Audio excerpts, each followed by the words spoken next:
오늘날 섬길 자를 택하라. 나와 나의 집은 오직 여호와만 섬기겠노라. 이 땅에서 우리의 선택은 영원한 선택이 될 것을 말씀하셨죠. 애굽의 바로의 공주의 아들이라 칭함을 거절한 모세의 선택은 지금 하늘에 가 있습니다. 세상의 모든 걸 찢기로 여겨버리고 오직 그리스도의 의를 생명보다 중하게 여겼던 바울은 의를 소유한 채 부활의 소망 가운데 잠들어 있죠. 다시 말하면 뿌린 대로 거두게 될 것입니다. 심은 대로 거두게 될 것입니다. 아무도 수확의 날에 변명할 수가 없게 될 것입니다. 우리의 기도, 우리의 대화는 우리 어머니 양식의 질을 설명하는데요. 여러분, 진리는 무엇이고 오리는 무엇입니까? 왜 유대인들이 진리를 거절하고 오리를 선택했을까요? 하나 답을 드리면 오류는 그들의 성미에 잘 맞았다. 오류의 본질이요, 본질. 왜 사람들이 진리를 왜곡하고 오류를 따라갈까? 그들 말합니다. 그들의 성미에 뭐했다? 잘 맞았다. 그들은 진리보다 조작된 우화와 전통을 더 좋아했다. 왜냐하면 그것이 성미에 잘 맞았다. 내가 아버지 이름으로 왔으므로 너희가 나를 영접지 아니하였으나 내가 너희의 이름으로 왔으면 잘도 영접하였도다. 하지만 내가 너희에게서 영광을 구하지 아니하노라. 요한복음 5장의 말씀이었습니다. 진리와 오리와의 투쟁은 더 치열해져 가고 있습니다. 느헤미야 9장의 말씀, 인간의 관습 때 율법과의 싸움은 치열해져 가고 있죠. 읽어보시면 나중에 이 시대에 전혀 섞이지 아니한 순수한 진리를 가리키는 사람들이 몇 안 된다. 참 적다. 우리 모두 이 혼탁한 시대에 정말 진리의 보수자로 우리의 공언이 아닌 실제로 진리가 삶 속에 그대로 증명되어지고 실천되어지는 그런 모두가 되기를 다시 한번 진심으로 바랍니다. 이 아침은 요한복음 7장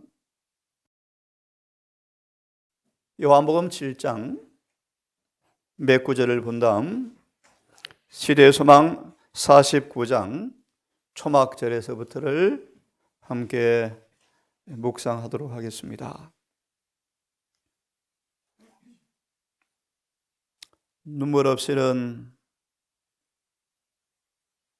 주님의 생애를 읽을 수 없었던 우리 엘렌 화이트처럼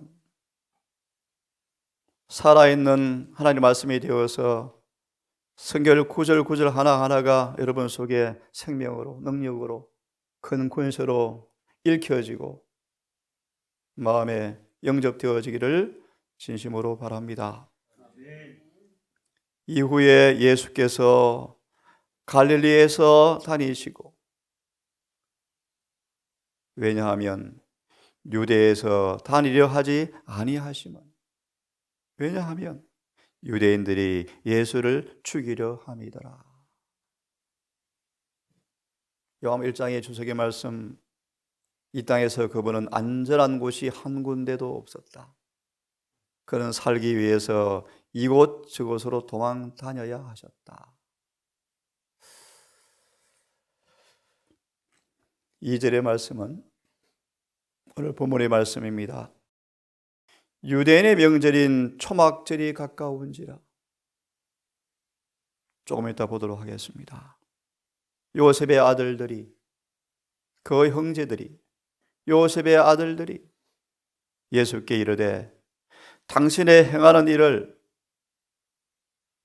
제자들이 보게 여기를 떠나 유대로 가면 참 좋겠는데 왜 안 가십니까? 요셉의 아들들,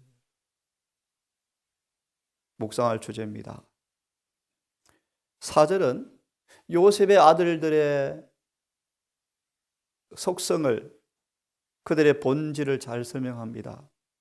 스스로 나타나기를 구하면서 세상에 속한 정신의 모습이죠. 스스로 나타나기를 구하면서 왜 묻혀 일하는 사람이 없나니? 다 사람들은 자신을 드러내기 원하죠. 이것이 요셉의 아들들의 승리에 딱 맞는 말이었습니다. 근데 왜 당신은 그렇게 하지 않습니까? 이 일을 행하려 하거든 자신을 세상에 나타내소서. 읽어보시면 이제 예수님을 가리켜서 무식한 자다. 왜요? 랍비 학교를 안 나온 사람들은 무식하다고 치부했어요. 자, 몇 구절 더 보고 소망을 봅니다. 이는 그 형제들이라도 예수를 믿지 아니함이로니와. 예수님의 참 고통이었죠. 가정 안팎에서 경멸을 당하셨다. 요셉의 아들들이 늘 예수님을 성가시게 했는데, 왜냐하면 예수의 표준이 그들의 표준이 아니었기 때문이었다. 예수께서 가라사대, 참 중요한 말씀이에요. 내 때는 아직 이르지 아니하였거니와 너희 때는 늘 준비되어 있느니라. 무한한 자비 때문에, 긍휼 때문에 벌써 찍어버려도 될 일을 주님은 계속 기다리시죠. 참으시죠. 세상이 너희를 미워하지 못하되, 요셉의 아들들은 세상에 속한 자였기 때문이었죠. 나를 미워하니 이는 내가 세상의 행사를 악하다 증거함이라. 대장투 1장에 예루살렘의 멸망, 예수님의 순결과 성결이 그들의 죄를 드러냈으므로 예수를 증오하였다. 너희는 명절에 올라가라. 나는 내 때가 아직 이르지 차지 못하였으니. 참 예수님처럼 살면 얼마나 좋을까요? 예수님 모든 삶의 계획을 아버지의 시간표대로 사셨죠. 정확하게 시간표대로 사셨죠. 성령의 인도함을 받는 사람들, 누가 2장에 시므온이, 늘 성령 함께 시므온이 딱 찰나에 성령께서 딱 인도하시면 예수를 딱 만나잖아요. 그렇죠? 성령의 사람들. 베드로서 1장 성령께서 움직이시는 대로 움직이는 사람들. 참 그런 사람들. 성령의 사람들. 오늘날은 지식의 부족이 아닙니다. 신학의 학위의 부족이 아니에요. 뭐가 부족이죠? 성령의 임재가 부족한 시대입니다. 성령의 임재. 어느 노 목사 말, 2년 3년 신학으로 목회했을 때는 신학 지식은 없지만 영성이 많았는데, 지금은 학위가, 박사학위가 얼마나 많습니까? 근데 뭐가 없다? 교회 영성이 고갈되었다. 너희는 명절에 올라가라. 나는 내 때가 아직 차지 못하였으니 이 명절에 아직 올라가지 아니하노라. 그 이유가 있습니다. 설명을 드리겠습니다. 이 말씀을 하시고 갈릴리에 머물러 계시니라. 시대의 소망 447페이지. 오늘 서론으로 몇 말씀을 드리고 합심해서 기도를 좀 합시다. 49장 초막절에서 레위기 23장 34절, 레위기 23장 34절, 신명기 16장 13절 이하의 말씀에 초막절, 장막절. 유대인들은 1년에 몇 번씩 의무적으로 3대 절기에 참여하라는 요청을 받았다. 참 제가 좋아하는 말씀이에요. 유월절, 요제절, 오순절, 나팔절, 속죄일, 그다음 뭐죠? 장막절. 삶의 순환 속에 펼쳐지는 고생의 경륜의 현장에서 늘 예수님과 함께, 봄이면 여름이면 가을이면 늘 삶의 순환 속에 예수와 함께하는 절기. 재물을 가지고 나와 좀 만나자. 명절의 의미가 뭐라고요? 나와 좀 만나자. 3대 절기. 유월절은 뭐로요? 피로. 오순절은요, 곡식으로요. 초막절은요, 과일로요. 자, 조금 보겠습니다. 예레미야 5장 24절을 좀 펴보시면, 누가 늦은 비를 받을 것인가라는 말씀 늘 기억하시죠? 여기에 잠깐 공부를 좀 하겠습니다. 예레미야, 참 의미가 깊은 말씀인데요. 5장 24절 성경 구절은 잘 알죠? 때를 따라 이른 비와 늦은 비를 주시고 추수 기한을 정하시는 이 참 의미, 너희 때는 항상 예비되어 있느니라. 70일가 정확하게 끝나니까 추수 기한은 끝나버립니까? 예, 촛대가 옮겨졌는데도 안식일을 뭐 하고 있어요? 예배를 드리고 있는데 성령이 계셔요? 떠났어요.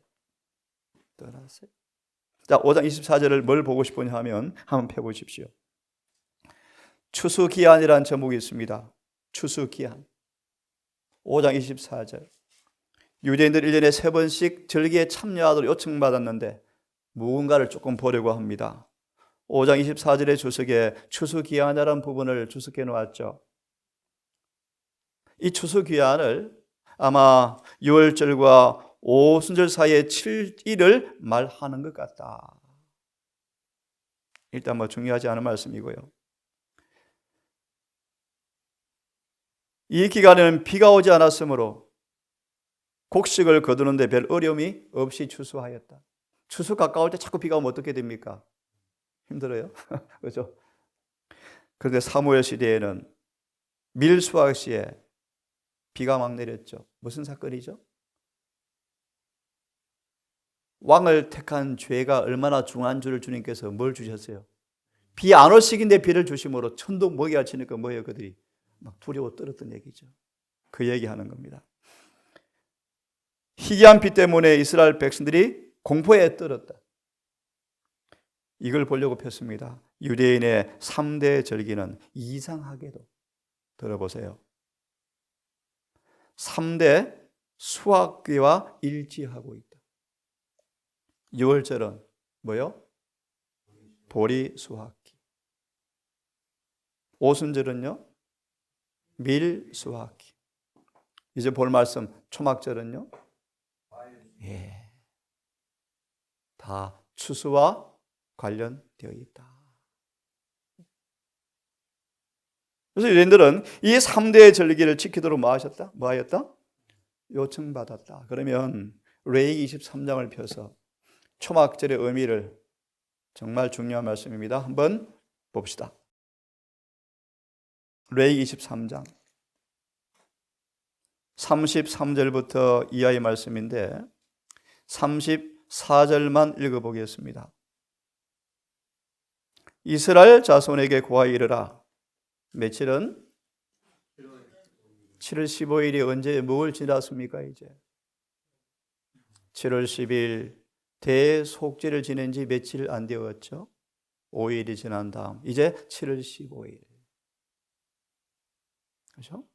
그래서 저는 말씀드리기를 7월 10일부터 15일 사이, 이게 우리가 겪을 앞으로 경험은 7재앙과 야곱의 환난의 시간인데 다 끝나고 드디어 뭐가 옵니까? 초막절 15일 초막절이 시작이 되었습니다. 여호와를 위하여 7일 동안 지킬 것이라. 중요한 교훈이 있습니다. 23장 연중절기란 제목에 펴보세요. 연중절기란 제목하에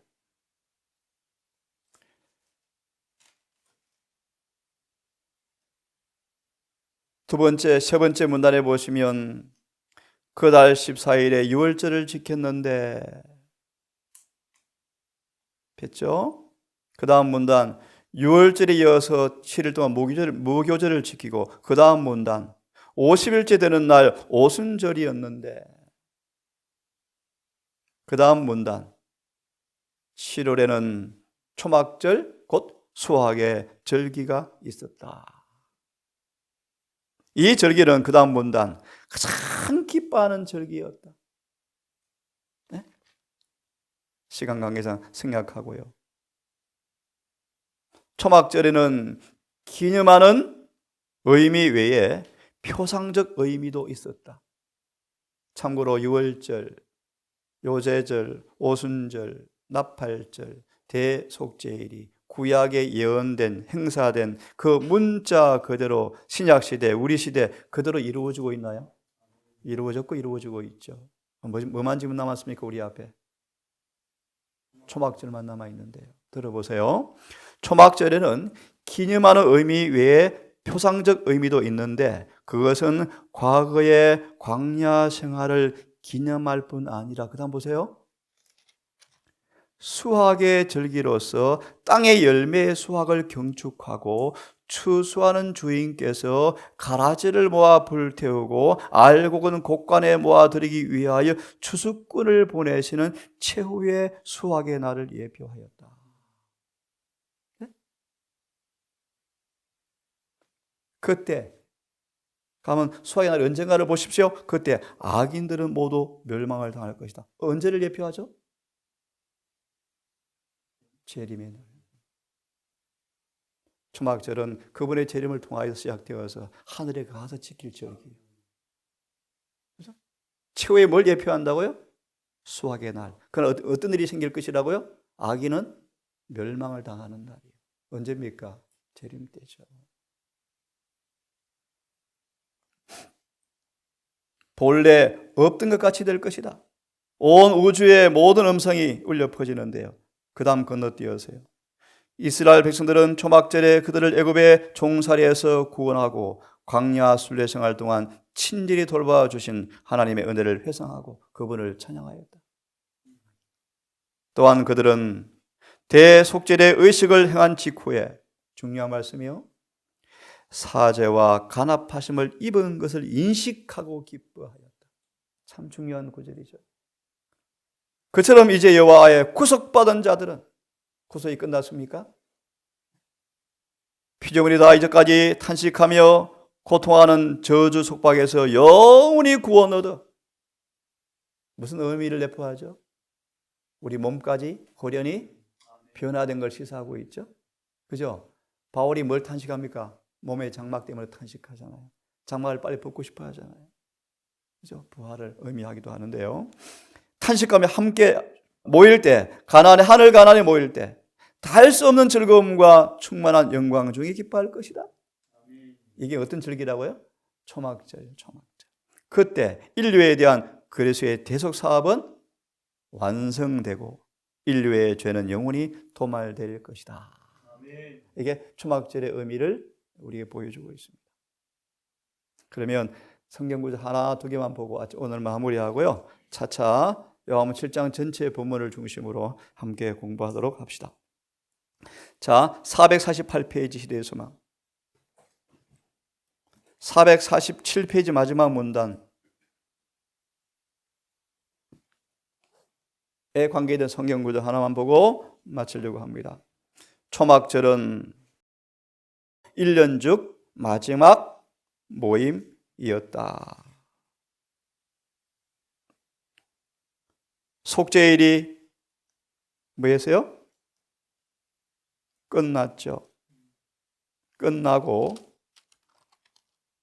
하나님께로부터 화목하다라는 선고를 받았습니다. 그래서 그 뒤에 이하의 말씀에 한번 읽어보시고요. 여기 나오네요. 448페이지. 제자들은 거룩한 노래의 감사로, 여기 읽고 성경 구절 하나 보겠습니다. 찾았습니까? 예배자들은 거룩한 노래와 감사로 이 명절을 경축하였다. 함께 읽겠습니다. 시작.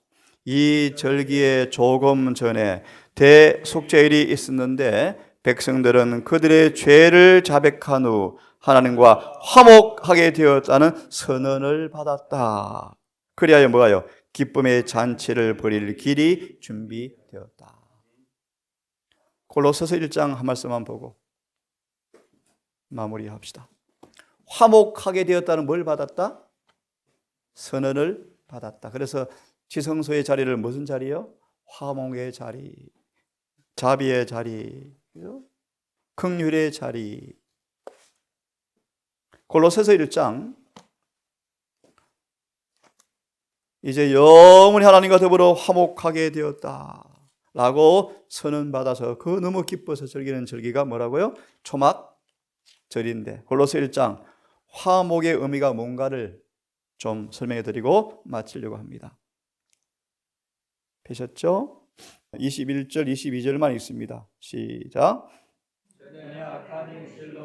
머리 떠나 마음으로 원수가 되었던 너희를 이제는 그의 육체의 죽음으로 말미암아 뭐요? 화목케 하사. 초막절은 이제 뭐가 되었으므로? 하나님과 화목하게 되었으므로 아주 기쁜 절기예요. 화목이 뭔가? 화목케 하사. 읽습니다. 너희를 눈으로 먹고 책망할 것이 없는 자로 그 앞에 세우고자 하셨습니다. 화목의 의미가 나옵니까? 예. 화목하게 하사, 화목하게 된 모습이 어떤 모습입니까? 거룩하고 흠이 없고 책망할 것이 없는 자로 그분 앞에 선 사람들이. 그래서요, 메모해 놓고 확인하십시오. 가랴 1권 395 화목이란 이사야 59장 1절 하나님과 우리 사이의 모든 장애물 뭡니까? 죄죠. 장애물이 뭐 되어지고? 제거되어지고 용서하시는 사랑을 경험하는 것을 의미한다. 이어서 누가 1장 77절 잘 아시죠? 가랴 1권 395에 계속되는 말씀인데요. 무슨 말씀인지 알죠? 하나님께 금사를 통과할 의가 나타났다. 그리고요, 승리가 뒤따른다. 좀 찾을까요? 계시록 7장. 계시록 7장 9절 짧으니까 읽고 마칩시다. 화목이 무슨 말인가? 결론. 어떤 모습인지를 말씀을 드리고 마치려고 합니다. 9절. 7장 9절 크게 읽고 주석이 짧습니다. 읽고 우리 기도합시다. 7장 9절 읽습니다. 시작. 이후에 내가 보니 각 나라와 족속과 백성과 방언에서 아무라도 능히 잴 수 없는 큰 무리가 흰 옷을 입고 손에 동료가지를 들고 제자 앞과 어린 양 앞에 서서. 초막절에 서 있는 사람 모습 같죠? 하늘에 가 있는 성도의 모습이죠? 14절 주석 짧습니다. 펴십시오. 7장 9절의 주석. 종려나무와 흰옷. 다 함께 읽고 우리 둘씩 우리 기도합시다. 시작. 종려나무는 그들이 계속 승리했다는 것을 나타내는 것이며 흰옷은 그들이 그리스도의 의를 계속 입고 있다는 것을 말한다. 우리의 품성의 옷을 씻어서 그것을 눈같이 희게 만들 수 있는 한 셈이 열리어 있다는 것을 하나님께 감사하자. 아멘. 초막절을 끝난 기뻐할 사람들의 모습을 미리 보여주고 있습니다. 우리 함께 기도합시다. 둘씩 흩어져서 기도하겠습니다.